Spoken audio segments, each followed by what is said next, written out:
Assalamualaikum warahmatullahi wabarakatuh. Perkenalkan, nama saya Cindia Widiarti sebagai moderator dari kelompok 5. Kelompok 5 akan menyampaikan hak dan kewajiban suami istri. Di sini saya akan memperkenalkan nama anggota dari kelompok 5. Yang pertama Ensyakiratul Rizkia, NIM 1219045. Yang kedua Cindia Widiarti, NIM 1219057. Yang ketiga Nailus Soraya, NIM 1219066. Yang keempat Farhatunisa, NIM 1219067. Yang kelima Regina Rizky Novi Amanda, NIM 12180. Selanjutnya kami akan menjelaskan beberapa materi yang akan dijelaskan oleh beberapa pemateri. Dan kewajiban suami istri. Definisi hak adalah sesuatu yang pantas kita minta atau tuntut setelah memenuhi kewajiban. Hak bisa diambil atau dituntut dan bisa direlakan atau tidak diambil. Definisi kewajiban. Kewajiban adalah sesuatu yang harus atau wajib diberikan kepada pihak yang telah menunaikan kewajiban. Kewajiban bisa gugur kalau yang memiliki hak melepaskan atau merelakan haknya. Hak bersama suami istri. 1. Halalnya pergaulan sebagai suami istri. 2. Sucinya hubungan perbesanan. 3. Berlaku hak pusaka mempusakai. 4. Perlakuan dan pergaulan yang baik. Kewajiban suami terhadap istri. 1. Membayar atau melunasi mas kawin. 2. Menafkahi keluarga atau anak istri. 3. Membimbing dan mendidik keluarga. 4. Memupuli istri atau memenuhi nafkah batin. 5. Mempergauli istri secara makruh. Selanjutnya, kewajiban istri terhadap suami yaitu menaati suami bukan dalam hal maksiat. Kedua, berdiam di rumah dan tidaklah keluar rumah kecuali dengan izin suami. Ketiga, ibadah sunnah istri harus dengan izin suami. Keempat, tidak mengizinkan orang lain masuk ke dalam rumah kecuali dengan izin suami. Dan kelima, memenuhi syahwat suami. Selanjutnya, kewajiban bersama suami istri yaitu bahu-membahu membangun rumah tangga, menjaga nama baik keluarga, menjalankan kewajiban masing-masing dengan penuh tanggung jawab, saling hormat-menghormati, menjaga hubungan baik dengan kerabat dan tetangga, berbagi tugas dan peran agar rumah tangga berjalan normal. Hak dan kewajiban suami istri diatur dalam Undang-Undang Nomor 1 Tahun 1974 tentang perkawinan. Secara umum menurut pasal 33 dan pasal 34 nomor Undang-Undang Nomor 1 Tahun 1974 dijelaskan suami istri wajib saling cinta, setia, dan mencintai, hormat menghormati, dan saling memberi bantuan secara lahir dan batin. Suami wajib melindungi dan memenuhi keperluan hidup rumah tangga sesuai dengan kemampuannya.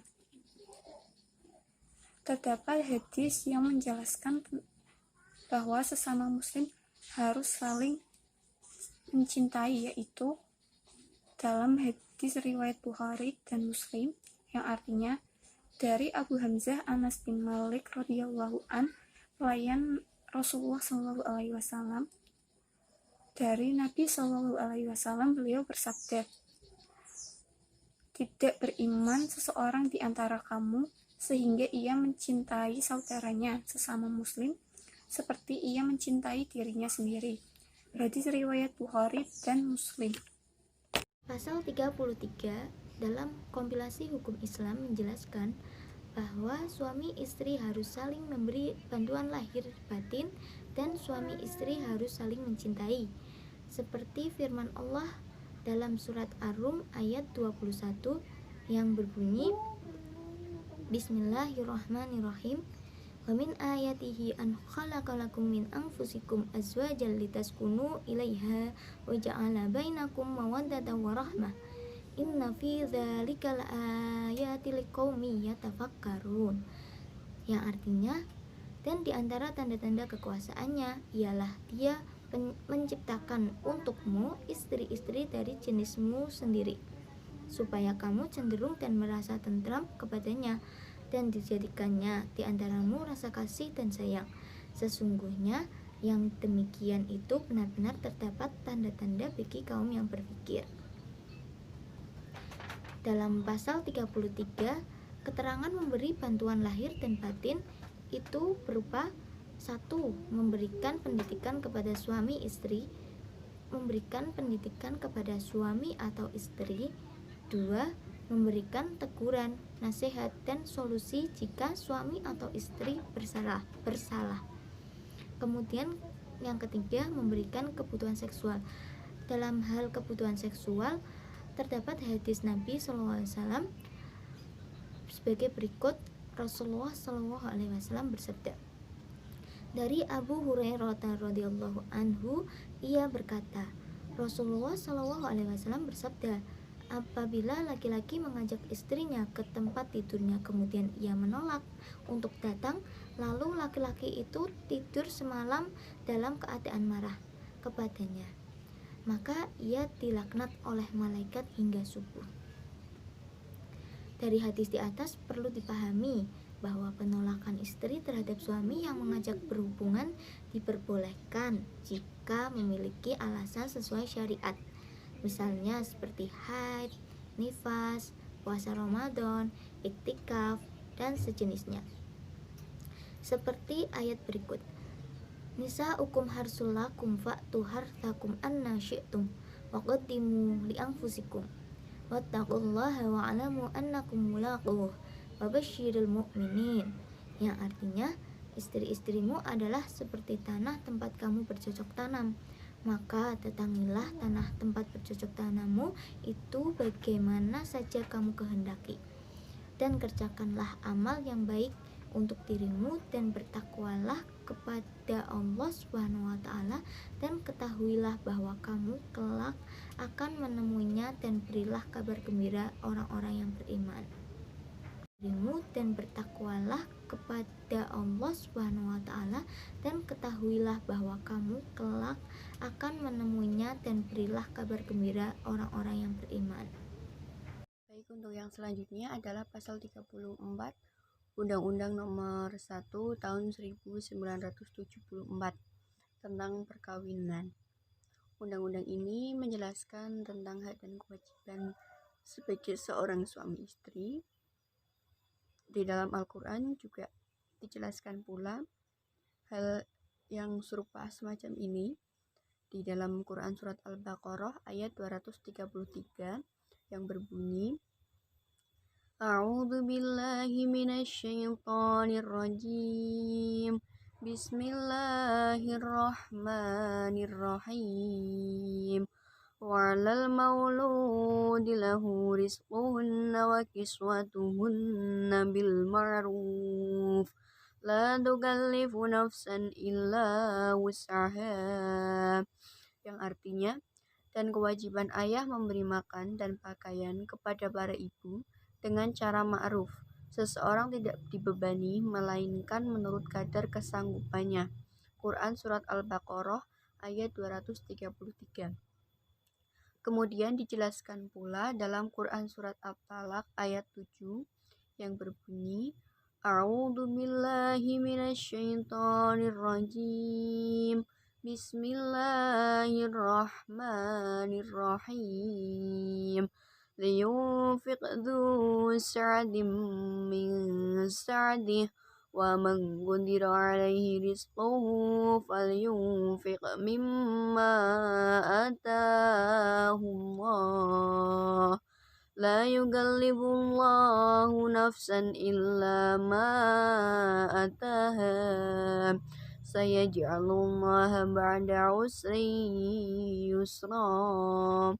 Yang artinya, hendaklah orang yang mampu memberi nafkah menurut kemampuannya, dan orang yang disempitkan rezekinya hendaklah memberi nafkah dari harta yang diberikan Allah kepadanya.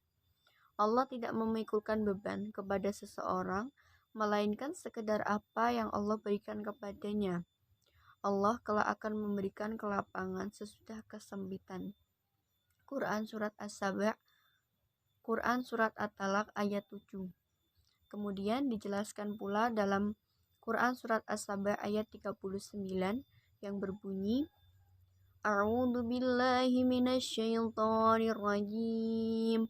Bismillahirrahmanirrahim.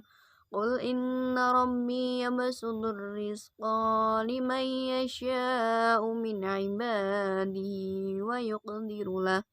Wa ma anfaqtum min syai'in fahuwa yuhlifuh wa huwa khairur raziqin.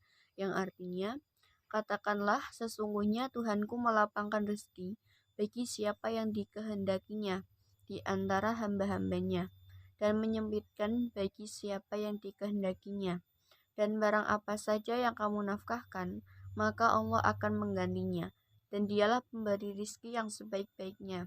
Quran surat As-Saba ayat 39.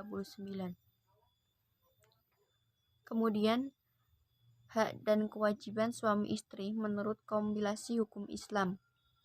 Hak adalah apa-apa yang diterima oleh seseorang dari orang lain, sedangkan kewajiban adalah apa yang mesti dilakukan oleh seseorang terhadap orang lain.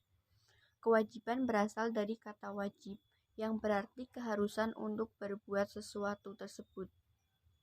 Kewajiban timbul karena hak yang melekat pada subjek hukum. Kewajiban suami istri terdapat dua macam, yaitu kewajiban yang bersifat material dan kewajiban yang bersifat imaterial. Bersifat material berarti kewajiban zahir atau yang merupakan harta benda, yang termasuk juga nafkah. Sedangkan kewajiban yang bersifat imaterial adalah kewajiban batin seorang suami terhadap istri, seperti memimpin istri dan memimpin anak-anaknya, serta bergaul dengan istrinya dengan cara yang baik. Nah, sekian penjelasan dari saya. Untuk yang selanjutnya akan dilanjutkan oleh moderator. Terima kasih. Istri adalah bahu-membahu dalam menegakkan rumah tangga, menjaga nama baik dan kehormatan keluarga, saling setia, hormat menghormati, saling menyayangi, menjaga hubungan baik dengan kerabat dan tetangga, berbagi tugas, berperan agar rumah tangganya berjalan dengan normal. Hak dan kewajiban suami istri dalam Undang-Undang Nomor 1 Tahun 1974 tentang perkawinan dijelaskan bahwa perkawinan adalah ikatan lahir batin antara seorang wanita sebagai suami istri dengan tujuan membentuk keluarga yang bahagia dan kekal berdasarkan ketuhanan yang Maha Esa. Sekian, terima kasih. Wassalamualaikum warahmatullahi wabarakatuh.